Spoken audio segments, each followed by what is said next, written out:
एक बार की बात है, सैरी नाम की जगह पर दो व्यापारी रहा करते थे। वे मटके, मिट्टी से बने बर्तन और एल्युमिनियम व कॉपर से बने सस्ते आभूषण बेचा करते थे। एक बार उन दोनों ने सारे शहर को दो हिस्सों में बांट लिया और यह निर्णय लिया कि दोनों व्यापारी अपने अपने इलाके में अपना सामान बेचने जाएंगे। लेकिन वो इस बात पर भी सहमत हो गई कि जब एक व्यापारी अपने इलाके से सामान बेचकर जा चुका होगा, तब दूसरा व्यापारी उसके इलाके में जाकर अपना सामान बेच सकता था। एक दिन जब उसमें से एक व्यापारी अपने इलाके में सामान बेच रहा था, तब एक गरीब छोटी बच्ची ने उसे देखा। वह अपनी बूढ़ी दादी माँ से तांबे का एक ब्रेसलेट खरीदने की जिद करने लगी। उसकी दादी ने कहा, हम गरीब लोग हैं, हम ब्रेसलेट कैसे खरीद सकते हैं। तब उस बच्ची ने कहा, हमारे पास पैसे नहीं हैं तो क्या हुआ, हम उस व्यापारी को हमारी पुरानी पड़ी हुई काली वाली बर्तन की थाली दे सकते हैं, और वैसे भी वह थाली सालों से रसोई घर में ऐसे ही पड़ी हुई है, हमारे किसी काम की भी नहीं है। बूढ़ी दादी बच्ची की बात से सहमत हो गई और उसने एक बार प्रयास करने का सोचा। इसलिए उन दोनों ने उस व्यापारी को अपने घर के अंदर बुलाया। व्यापारी देखते ही समझ गया कि ये लोग बहुत गरीब और मासूम हैं, इसलिए उसने अपना समय इनके सामने बर्बाद करना सही नहीं समझा। हालांकि उस बूढ़ी औरत ने बहुत प्रयास किया, लेकिन उस व्यापारी ने यह कहते हुए मना कर दिया कि मेरे पास ऐसा कोई भी ब्रेसलेट नहीं है जिसे तुम लोग खरीद सको। तब उस बूढ़ी औरत ने व्यापारी से कहा, हमारे पास एक बहुत ही पुरानी खाने की थाली है जो हमारे किसी काम की नहीं है, क्या तुम उस थाली के बदले हमें एक ब्रेसलेट दे सकते हो। उस व्यापारी ने थाली को अपने हाथों में लिया व उसका निरीक्षण करने लगा। थाली के ऊपर काले रंग की कालिक पुती हुई थी। जब उस थाली को उलटकर देखा तो उसमें एक छोटा सा स्क्रैच था नीचे। जब उस स्क्रैच को उसने अपने नाखून से कुरेदा तो उसे अंदर से एक पीले रंग की झलक दिखी। उसे यह समझते देर न लगी कि यह पुरानी थाली सोने की थी जिसके ऊपर कालिक पुती हुई थी। उसने उस बूढ़ी औरत और उस बच्ची को यह मालूम नहीं होने दिया कि उसने उस थाली के अंदर छुपे सोने को पहचान लिया था। उस चालाक व्यापारी ने अपने दिमाग में उन्हें बेवकूफ़ बनाने का तरीका सोचा ताकि उसे उस सोने की प्लेट के बदले तांबे का एक ब्रेसलेट भी न देना पड़े। उसने उनके सामने दिखावा करते हुए यह कहा कि वह थाली उसके किसी काम की नहीं है, वह उस थाली के बदले उन्हें कुछ भी नहीं दे सकता।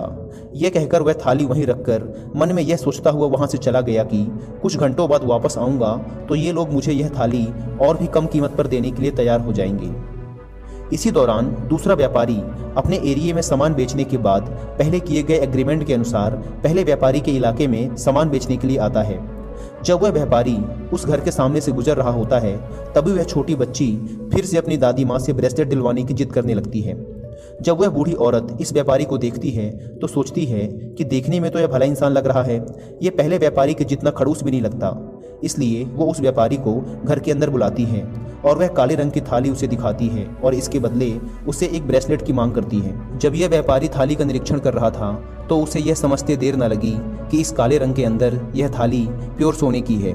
वह उस बूढ़ी औरत से कहता है, अगर मैं अपना सारा सामान व सारे पैसे आपको दे दूं, तब भी मैं इस थाली की पूरी कीमत नहीं चुका पाऊंगा। यह सुनकर बूढ़ी औरत चौंक जाती है, पर क्योंकि अब तक वह समझ चुकी होती है कि यह एक ईमानदार और अच्छा इंसान है, इसलिए वो उस व्यापारी से कहती है, तुम इस थाली के बदले जो कुछ भी मुझे दोगे मैं उसे खुशी खुशी ले लूँगी। व्यापारी बूढ़ी औरत से कहता है, मैं अपने सारे मटके, सारे गहने व अपने सारे पैसे आपको दे सकता हूँ, यदि आप मुझे 8 सिक्के, मेरी तौलने वाली तराजू और इस प्लेट को रखने के लिए यह थैला मुझे अपने पास रखने की इजाज़त दे दो। बूढ़ी औरत राजी हो जाती है और वो दोनों आपस में खुशी खुशी व्यापार कर लेते हैं। उसके बाद वह व्यापारी उस थाली को लेकर नदी की ओर चल पड़ता है और नाव चलाने वाले को 8 सिक्के देकर नदी पार कराने के लिए कहता है। इस घटना के कुछ देर बाद वह लालची व्यापारी अपने मन में एक बड़े फायदे के बारे में सोचता हुआ उस बूढ़ी औरत के पास वापस पहुंचता है और उनसे कहता है कि अब उसने अपना मन बदल लिया है। वह उस बेकार व बिना काम की थाली के लिए उन्हें एक ब्रेसलेट तो नहीं दे सकता, लेकिन वो उन्हें उसके बदले कुछ पैसे जरूर दे सकता है। तब उस बूढ़ी औरत ने बड़े शांत शब्दों में उस ईमानदार व्यापारी के साथ हुई उसकी घटना के बारे में बताया कि कैसे उस व्यापारी ने उस बेकार व बिना काम की प्लेट के बदले उन्हें बहुत सारा धन दिया है। साथ ही उस बूढ़ी औरत ने उस व्यापारी से यह भी कहा कि तुम एक बेईमान व्यापारी हो, तुमने हमें लूटने की कोशिश की। यह सुनकर उस व्यापारी को अपने ऊपर शर्म नहीं आई, बल्कि उसे इस बात का बड़ा दुख हुआ कि उसके हाथ से लाखों रुपए की सोने की प्लेट जा चुकी थी। इस बात के बारे में सोच सोचकर वह आग बबूला हो गया। उसने उस बूढ़ी औरत से पूछा, वो व्यापारी किस तरफ गया है। बूढ़ी औरत ने बताया कि वो नदी की तरफ गया है। यह सुनते ही उसने अपना सारा सामान बूढ़ी औरत के घर के दरवाजे पर ही छोड़ दिया। वह नदी की तरफ भयंकर गुस्से से यह कहता हुआ भागा कि उसने मुझे लूट लिया, उसने मुझे लूट लिया, वह मुझे ऐसे मूर्ख नहीं बना सकता। जब वह नदी के किनारे पहुंचा तो उसने देखा कि ईमानदार व्यापारी अभी भी नाव पर बैठकर नदी पार कर रहा था।